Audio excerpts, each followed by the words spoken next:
Bonsoir à tous, bonsoir à toutes. Voilà, je suis content de vous retrouver après un certain temps. Alors, j'ai pris un peu de temps à vous faire ce tuto pour cause d'organisation. Comme vous voyez, je suis de retour sur l'iMac. Plusieurs raisons à ça. Tout simplement parce que sur la tour, je me bats en permanence avec les formats d'enregistrement de mes screencasts. J'ai beau utiliser maintenant ne plus utiliser Camtasia, mais l'utilitaire de capture Nvidia. J'ai toujours les mêmes problèmes. Donc voilà, j'ai pas, au moins ici sur mon iMac, j'ai directement les composants QuickTime intégrés ainsi que beaucoup de place de disque dur, à savoir 3 Teraoctets, ce qui n'est pas le cas sur ma tour. Sans disque dur externe, je n'ai que 512 Go, puisque j'ai un SSD très rapide. Voilà, donc on sera de retour sur l'iMac. Outre cela, je tenais à faire cette petite introduction de vidéo avant de commencer le tuto pour vous dire que les tutos vont s'interrompre pendant à mon avis, 2 semaines, si pas trois, tout simplement parce que la semaine prochaine, donc, je repars sur Madère, et oui, et je compte m'y réinstaller durablement. Là, je repars une semaine, donc, pour vérifier si je peux reprendre un contrat de travail sur l'île qui ne dort jamais. Par la suite, je vais donc commencer à m'organiser pour quitter Bruxelles et prendre d'autres horizons, parce que voilà, mon retour sur Bruxelles ne s'est pas tout à fait bien passé, hein, comme certains d'entre vous le savent. Voilà, bon, passons, rentrons dans le vif du sujet. Donc, je suis de retour sur le film, l'épisode de Lovely Day, tout du moins le bout à bout de tous les plans. S'il y a un type d'étalonnage dont on n'a jamais parlé, parce que dans les tutos que je vous ai montrés, je vous ai beaucoup montré des exemples d'étalonnage correctif et d'étalonnage de style. Hein, quand on a employé par exemple les roues, je vous ai montré un étalonnage correctif complet. Quand on a employé les courbes, je vous ai montré un étalonnage stylistique assez poussé. S'il y a vraiment un type d'étalonnage que j'ai encore jamais abordé dans tous mes tutos, à part dans mes initiations, c'est bien l'étalonnage de continuité. Donc voilà, j'ai repris ici des séquences avec des plans qui se suivent pour qu'on fasse je vais vous expliquer dans ce tuto un peu particulier les différents outils pour mener à bien la tâche de l'étalonnage de continuité. Ce serait stupide de faire un tutoriel entier sur chacune des fonctions parce que les fonctions sont assez rapides et simples à prendre en main. Donc alors, on se retrouve ici face à différents plans donc, qui se suivent. Donc, on va déjà appliquer un premier étalonnage. Comme vous voyez, ce plan est plus ou moins correct. Hein, la colorimétrie, la luminosité est convenable. On va faire une première correction afin d'appliquer un étalonnage correctif. Donc on peut déjà voir ici, je vais créer en fait 2 nodes. Je vais d'ailleurs aussi profiter de ce tuto pour vous montrer un peu comment est-ce que je structure mes étalonnages. Je vous conseille de structurer les corrections par node, c'est-à-dire une node pour chaque correction. Pourquoi? Si vous voulez revenir en arrière, eh ben, il vous est facile de supprimer la node. Si par contre vous faites tout sur une node, vous devez à chaque fois revenir sur les autres réglages, ça coule sous le sens. Hein, ce que je suis en train de vous dire. Donc je vous conseille déjà de créer plusieurs nodes et de sécuriser. Alors ce que vous pouvez faire, une petite fonction, regardez un petit clic droit, et vous avez ici le Change Label. Ça vous permet en fait de nommer votre node. Par exemple, ici je vais faire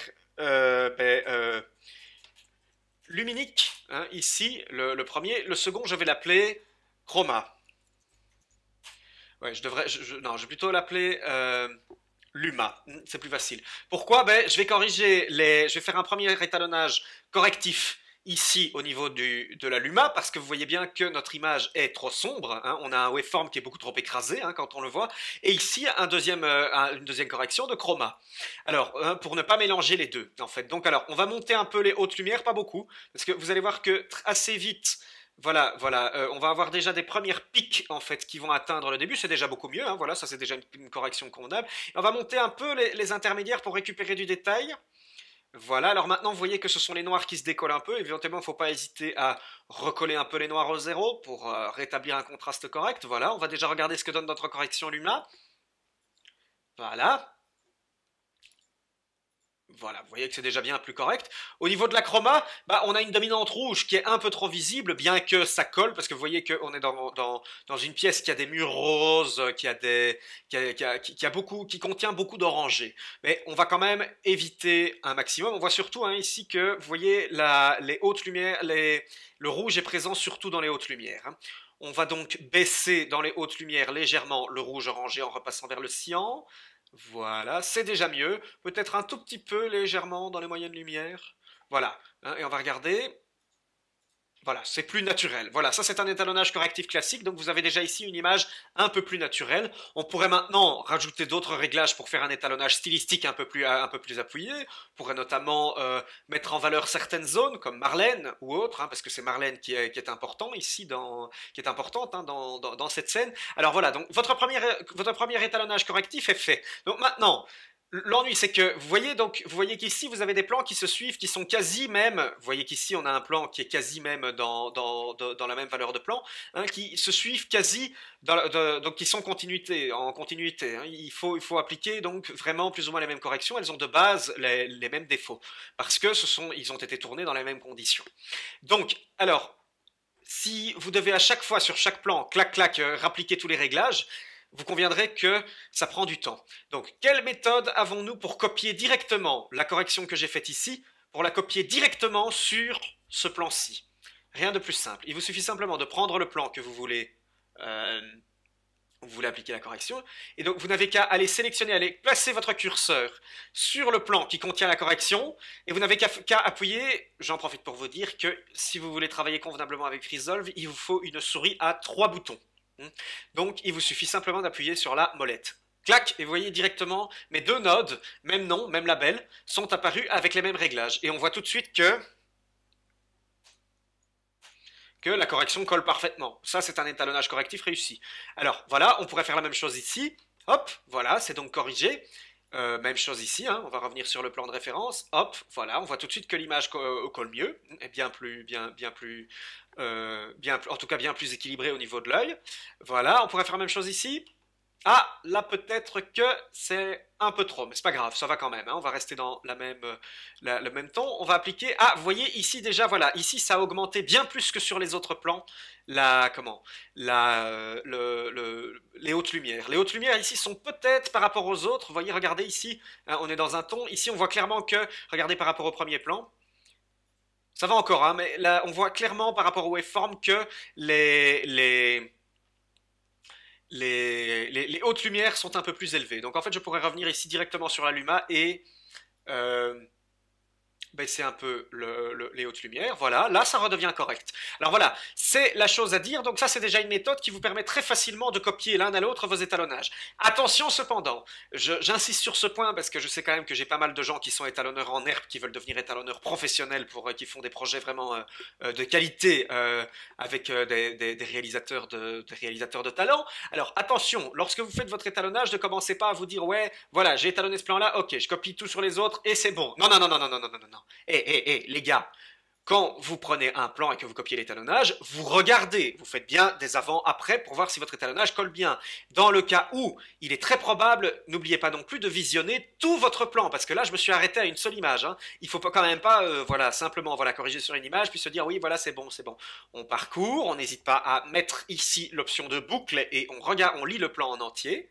Hein, voilà, pour bien voir, ici la luminosité, la colorimétrie me semble correcte. Peut-être ici justement que les noirs sont plus très prononcés. Hein. On le voit aussi sur le waveform. Je vais un peu rebaisser les noirs ici. Voilà, et on applique une correction à nouveau. Non, c'était pas nécessaire en fait. On applique de nouveau une correction pour que ça reste dans le même ton. Et donc voilà, et donc on vérifie bien son étalonnage. On commence pas à étalonner aveuglément comme ça. L'étalonnage est un travail de précision. Considérez qu'un travail qui fonctionne à 99% est un travail qui ne fonctionne pas. Sachez-le, soyez rigoureux en étalonnage parce que on dénature très vite des plans. Voilà, donc ça c'est pour votre étalonnage de continuité de base. Donc ce que vous pouvez arriver à faire pour vraiment rapidement faire une séquence qui se suit. Alors maintenant, essayons maintenant de voir une autre séquence. Par exemple, je vais prendre une séquence extérieure, une séquence semi-extérieure, semi-intérieure. Par exemple, celle-ci, regardez. Ici, typiquement, vous avez un plan, vous voyez, qui est semi-extérieur, semi-intérieur. Nous avons la caméra qui est à l'extérieur de la voiture et nous avons le contre-champ qui est à l'intérieur de la voiture. La première chose, vous le voyez tout de suite, ce plan est sous X. Hein, c'est trop sombre ici, hein, ça, c'est pas exploitable.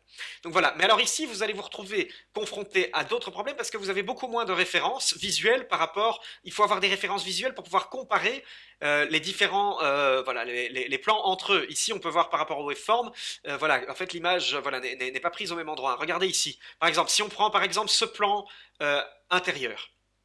et qu'on retourne avec ce plan extérieur. On voit qu'ici, du coup, la luminosité n'est pas du tout correcte, parce qu'on voit bien que la lumière extérieure est beaucoup plus élevée que ce qui peut se refléter à l'intérieur de la voiture. Donc c'est là où maintenant, pour comparer, ça va être un peu plus difficile. Alors déjà, comment facilement comparer deux plans, hein, visuellement? C'est pas compliqué, il y a une fonction que je vous ai déjà montrée dans ma présentation des nouveautés de Resolve 14. De nouveau, veuillez m'excuser, c'était une erreur de ma part, mais ce n'était pas une nouveauté de Resolve 14, mais bel et bien une nouveauté de Resolve 12.5. Désolé, oui, je sais, c'est la deuxième fois, c'est le deuxième principe que j'ai montré. Je me suis trompé, c'était bel et bien dans 12.5 qu'il a été rajouté. Je suis désolé, c'est ma faute, l'erreur est humaine, encore une fois, je n'avais vraiment pas bien suivi quelles étaient les nouveautés de 12.5, j'avais continué à l'utiliser comme 12, j'avais juste vu les nouveautés à l'export. Donc en fait, cette nouveauté de Resolve 12.5, c'est ceci, ce petit cadré qui s'appelle le split screen. Ça vous permet très rapidement de comparer deux plans et choisir justement quel plan vous allez comparer.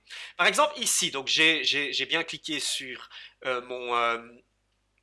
sur mon cadre. Et donc en fait ici vous voyez j'ai le choix de choisir quels sont les différents plans que je vais comparer. Alors les options version et original, ça je verrai avec vous après dans les techniques d'étalonnage avancé, les groupes aussi, on va faire tout ça, mais vous pouvez choisir par exemple ici ce qui va nous aider dans notre cas c'est Selected Clip. On va faire Selected Clip. Voilà, alors maintenant regardez, si je sélectionne ici je vais appuyer sur Pomme, CTRL si vous êtes sous Windows, hein, sur commande, CTRL si vous êtes sous Windows, donc sur le plan que je veux comparer, ici, clac, et voilà, j'ai un split screen en fait, vous voyez, j'ai un split screen qui me compare les deux plans. Et le gros avantage, regardez en dessous, c'est pour ça d'ailleurs que j'ai réuni, pour cela j'ai fait ici, je vous l'annonce, Workspace, Layout, Reset UI Layout, hein, pour obtenir ceci, à savoir que j'ai réuni toutes les fenêtres en une et que j'ai fait un long waveform, parce que vous avez la possibilité alors d'avoir le waveform, les deux waveforms, l'un à côté de l'autre. Très pratique quand vous voulez comparer deux plans comme ça. On peut déjà voir ici sur le plan de l'un, et alors regardez, je vais carrément ici désactiver la galerie pour qu'on ait une vue un peu plus claire sur les deux plans. Voilà, alors très pratique donc déjà si vous voulez comparer les deux plans. On peut voir ici par exemple que la lumière extérieure, bah, tout de suite ici, on a une pique qui est un peu écrasée. Donc sur le plan ici, après, je vais baisser un peu les hautes lumières. En attendant, vous voyez, je suis bien sur ce plan-ci. Il me suffit après de resélectionner celui-ci pour comparer. Donc déjà ici, je vais baisser un peu les hautes lumières. Voilà, vous allez voir tout de suite que, voilà, ça correspond déjà mieux. Et sur celui-ci, je ne peux pas rester comme ça. Hein, il faut tout de suite qu'on voit un peu plus la voiture, qu'il y ait un petit peu plus de lumière ici. L'essentiel est sur les basses lumières. Attention cependant, si je monte uniquement les basses lumières, qu'est-ce qui va se passer? Regardez.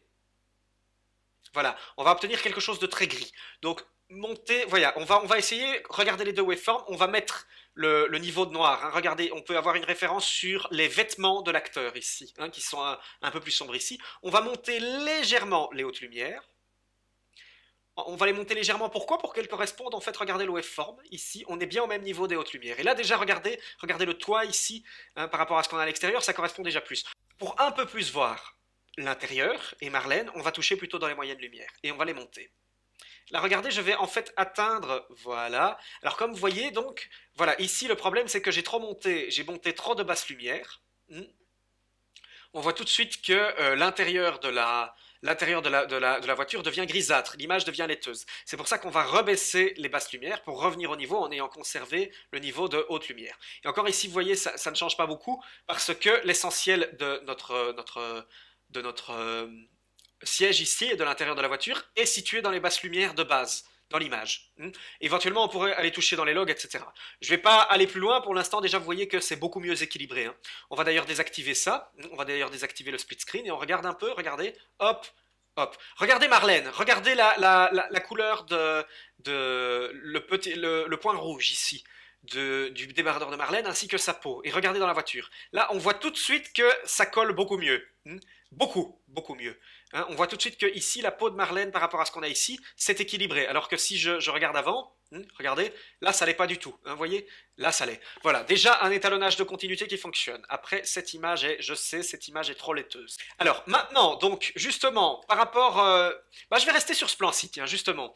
On va essayer de corriger, et alors, histoire de plutôt se baser sur une correction stylistique et corrective assez prononcée, on va plutôt prendre ce plan-ci comme plan de référence, en fait. Donc, je vais prendre ce plan-ci comme plan de référence. Je vais déjà étalonner d'un point de vue Correctif donc stylistique.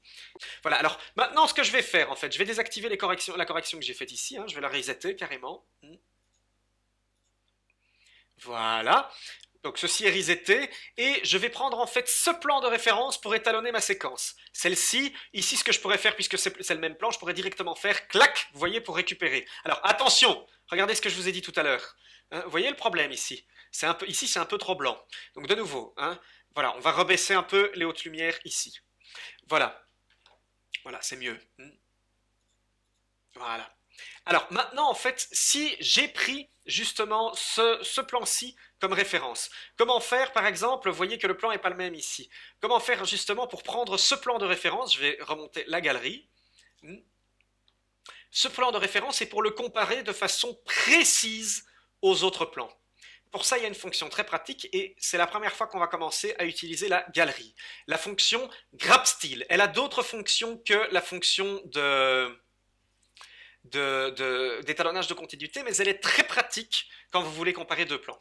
Alors, pour faire un grab style, je vais prendre ici, je vais me positionner à une image particulière, celle-ci par exemple, voilà, on voit assez bien Marlène ici. Je vais faire ici clic droit et je vais faire grab style. Voilà, alors regardez, il y a une vignette là qui est apparue. Il y a une vignette qui est apparue dans ma fenêtre de style. Cette vignette est importante. À quoi va-t-elle servir? Eh bien, par exemple, je vais prendre un autre plan, celui-ci par exemple, celui-ci qui est en extérieur. Je vais me positionner à une image pour avoir une vision un peu plus précise. Un peu plus précise, par exemple, je vais prendre ici, regardez, je vais prendre ici justement comme référence le rouge du débardeur de Marlène. Pour comparer avec précision les deux rouges, qu'est-ce que je peux faire? Je peux ici cliquer sur ceci, regardez, voilà. Qu'est-ce qui se passe là? Regardez, qu'est-ce qui est apparu? Mon grab style. Vous voyez, j'ai cliqué ici sur cette petite zone qui s'appelle Split View. Voilà, mon grab style est apparu. Vous voyez? Et donc alors qu'est-ce que je peux faire à ce moment-là? Je peux, regardez, hop, faire ainsi, et voilà. Et alors regardez, ici j'ai tout de suite, vous voyez, j'ai tout de suite une référence visuelle par rapport au rouge qui se trouve à l'intérieur de la voiture et le rouge qui se trouve dans mon plan de référence. Vous voyez? Et on voit tout de suite ici que le rouge est plus sombre. Les blancs sont plus flous, mais ça c'est pas grave, c'est au niveau de la couleur. Ils sont plus sombres. Donc ce que je fais ici, eh ben regardez, on le voit sur le waveform, et ça c'est vraiment la très grande puissance des outils de DaVinci Resolve. Regardez, on peut voir en temps réel, même quand vous avez le split view, le waveform qui vous indique. On voit clairement la différence ici. Il nous suffit à ce moment-là de ramener plus ou moins les rouges à ce qu'on a sur l'image du split view. Vous comprendrez aisément le principe très puissant et très pratique de ce genre de tactique. Alors, pour cela, donc, je vais baisser ici où se situent les rouges dans les moyennes lumières. Je vais baisser les moyennes lumières pour les ramener au niveau de ce qu'on a sur le plan de référence. Voilà. Ah, regardez, voilà, ça commence à se confondre. Voilà, on y est. On y est. Voilà. Voilà, on atteint vraiment ici, voilà, vous voyez ici, je suis bien au niveau de ce qu'on a sur sur le débardeur de Marlène. Vous voyez? Alors attention, cette technique peut être perverse, hein, je vous le dis tout de suite, parce que c'est pas parce que vous avez une référence sur une couleur et que vous avez correctement étalonné cette couleur que le reste du plan va suivre. Donc évidemment, vous ne devez pas vous fier qu'à ça. Une fois ça, on désactive le split view et on commence à regarder si le plan est correctement étalonné. On peut voir ici que ça va, hein. C'est peut-être un peu trop contrasté, ici c'est un peu trop noir, hein, on le voit. C'est un peu trop noir et il y a une différence un peu trop marquée avec le... Faudrait qu'elle soit un peu plus douce, hein, cette image. Je m'en occuperai après, dans un premier temps, ce qu'on peut voir ici, si je reprends mon plan de référence, hop. Donc j'ai appliqué ici le même étalonnage que sur mon plan de référence, hop, hop, hop. Oui, parfait, vous voyez que la continuité est très bonne. Regardez, on peut prendre, je vais prendre autre chose, je vais prendre précisément le point, regardez ici, la veste du motard. Donc en fait, je vais aller ici, je vais aller sur un point où on la voit bien, par exemple. Ouais, non, au début ici, on la voit bien. Voilà, ici. Et je vais de nouveau faire le split view. Et ici, donc, je vais plutôt positionner mon forme. Là, on a déjà une bonne vue, mais vous avez aussi d'autres options. Vous pouvez faire ainsi. Regardez, clac, pour avoir une comparaison verticale. Alors ici, vous voyez, déjà, on voit mieux. On a le début de notre manche qui est ici. On peut voir sa fin ici. Voilà, on peut voir sa fin ici, et là, regardez, on a la vue, oui, ça correspond. On voit très bien, regardez ici le gris, ici c'est flou, mais on voit très bien que le gris les noirs sont vraiment au même niveau. Il nous suffit d'ailleurs de comparer sur le waveform, hein, vous allez voir que, voilà, regardez, vous voyez qu'on voit le waveform. Hein. Le waveform est en train lui-même de s'ajuster au fur et à mesure. Et on peut voir que ici on voit clairement les différences, là on voit que les waveforms se confondent. Les waveforms se confondent. On peut très bien faire ainsi aussi. Regardez, ça c'est quoi? Alors ça c'est pas nécessairement utile dans les étalonnages. Ça peut vous aider dans un étalonnage de continuité, mais c'est plutôt ça vous aide plutôt cette split view vous aide plutôt pour voir s'il y a une différence de synchronisation entre les images. J'aborderai ça aussi dans un premier temps. L'alpha, ça vous permet juste en fait de comparer les deux zones de découpe. Alors ces deux autres options ici aussi ne se servent que pour la couche alpha. Je ne vais pas l'aborder ici. Ça va, voilà. Déjà, vous avez vu ici ce que vous avez, hein, la fonction grabStyle, très utile pour votre étalonnage de continuité. Alors, voilà comment est-ce que moi, personnellement, pour vous parler un peu des étalonnages de continuité pour mêler justement les trois types d'étalonnage, donc correctif, de style et de continuité, voilà comment est-ce que moi je procède. On va le faire sur une séquence d'ailleurs. Alors voilà, vous savez que ceci a été mon plan de référence hein, lorsque j'ai étalonné Lovely Day. Donc je vais le reprendre comme plan de référence. Je vais déjà faire un étalonnage de base. Voilà, donc voilà, je vais faire un étalonnage. Donc ici, je vais appliquer le classique.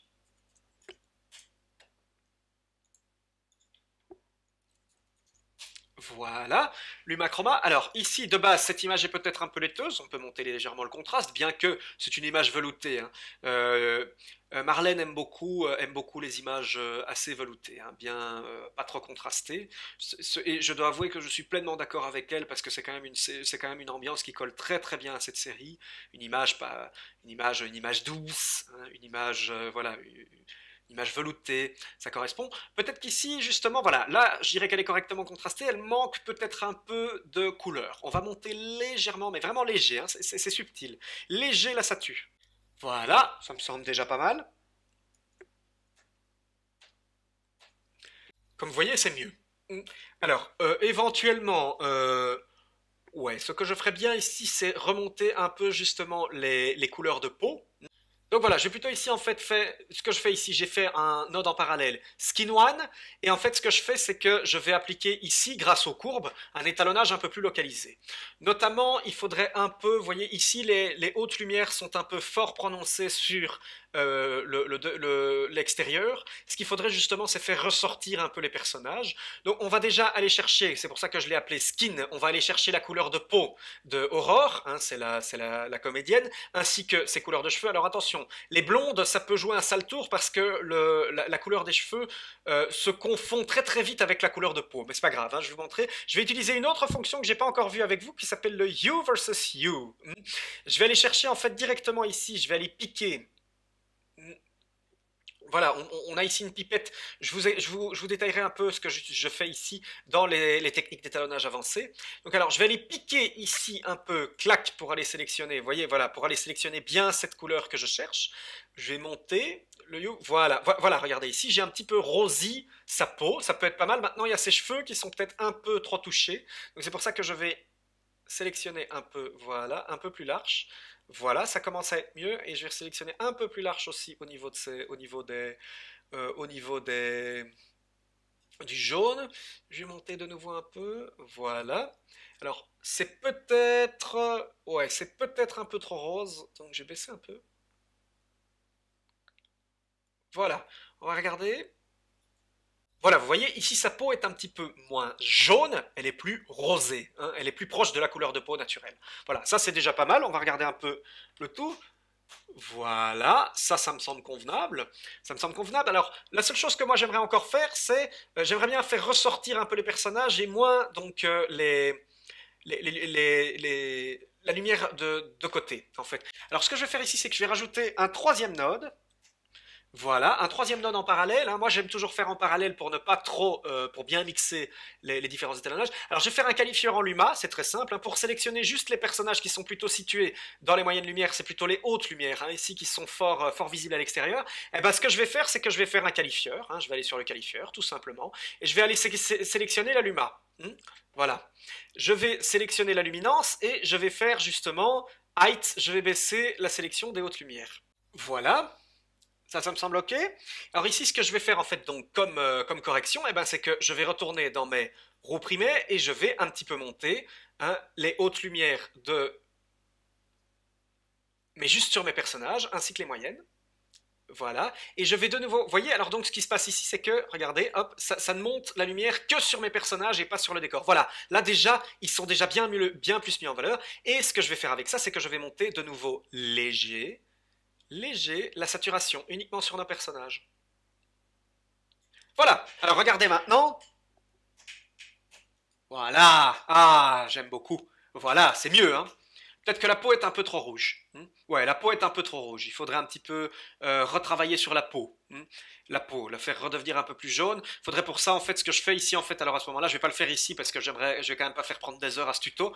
Il faudrait à ce moment-là ici, vous voyez, je fais un deuxième node et là, plutôt que de faire uniquement avec les courbes, eh ben, je vais carrément chercher le qualifieur et je peaufine sa couleur de peau. Vous voyez, pour lui rajouter un peu de luma. Voilà, mais c'est mieux. Hein, vous voyez, ça reste, voilà, ça c'est typiquement un étalonnage. Vous voyez, où on a enhancé un peu les couleurs, c'est une image plus jolie. On n'a pas trop forcé, à savoir ça reste sobre hein, et on a un petit peu plus mis les personnages en valeur. Regardez, on voit bien hein, ici. Clac, clac. Vous voyez, les personnages sont un peu plus en valeur par rapport au fond. Hein, et alors voilà. Et donc voilà, ça c'est une belle correction. Ça c'est typiquement une image comme qui est bien étalonnée. Ça nous fait une belle image. Une belle image. Voilà, ça c'est une image encore neutre. Hein. On pourrait très bien, selon les demandes du réalisateur, faire un étalonnage beaucoup plus poussé. Hein, au niveau de ce qu'on fait, on pourrait vraiment faire un étalonnage encore stylistique bien plus prononcé. Mais je l'ai déjà fait un peu avec vous. Alors maintenant que j'ai fait cet étalonnage donc de base sur mon plan, eh ben j'en fais directement. Je prends une zone de référence, hein, n'importe laquelle. Voilà, ça c'est très bien. Et je fais un grab style. Voilà. Hein, voilà. Et donc on peut voir ici. Voilà, vous voyez, ça c'est une belle couleur, hein, ça c'est une belle correction. Et donc, alors maintenant, qu'est-ce que je peux faire? Eh bien, je peux tout de suite commencer mon étalonnage de continuité après avoir défini, après avoir fait un correctif et un stylistique sur un plan de référence, j'en fais un grab style, et puis maintenant, donc, je passe sur les autres. Vous voyez, je vais faire directement ici recopier la correction, ça colle, hein, on voit tout de suite que ça colle, hein, c'est tout de suite, c'est même très bon. Je trouve que ça c'est une scène même peut-être un peu trop saturée, il faudrait peut-être un peu baisser la saturation. Mais c'est un très beau plan. Voilà, c'est une belle correction. On va faire la même chose ici pour tester.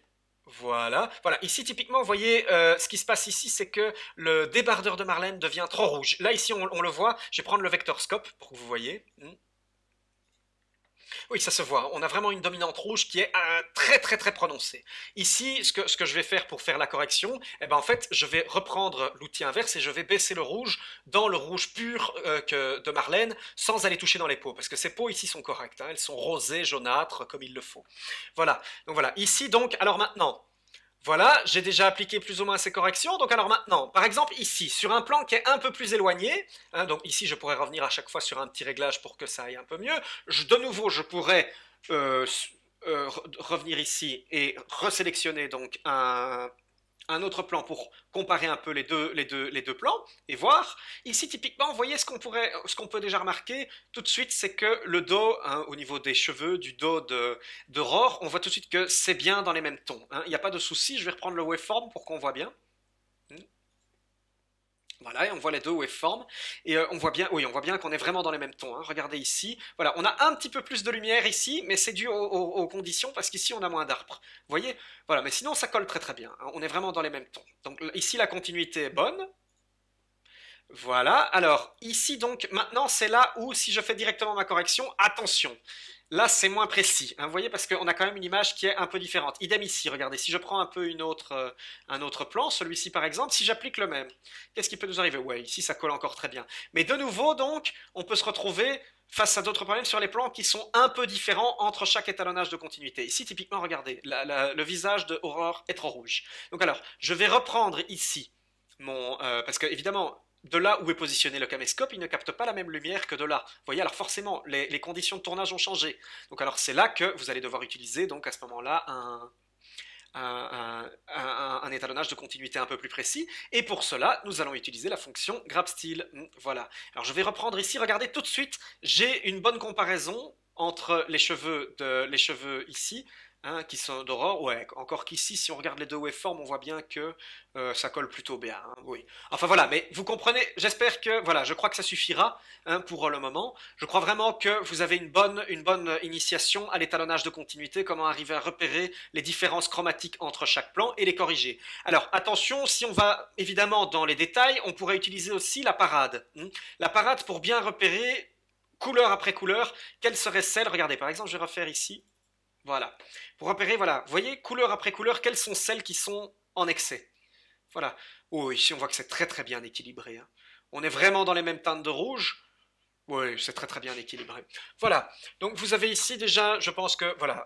Écoutez, ce tuto a déjà duré, il me semble, beaucoup trop longtemps. Donc voilà, on va en rester ici. Vous avez déjà une vue assez bonne. Alors, je reviendrai en fait parce que il faut savoir aussi que sur les grappes steel, comme je vous les ai expliqués, les grappes steel ne reviennent pas toujours ne sont pas toujours utiles que dans l'étalonnage de continuité. Quand vous faites un étalonnage, il n'est pas forcé que vous ayez envie de copier tous les nodes que vous avez appliqués sur un étalonnage pour arriver à obtenir ce même effet.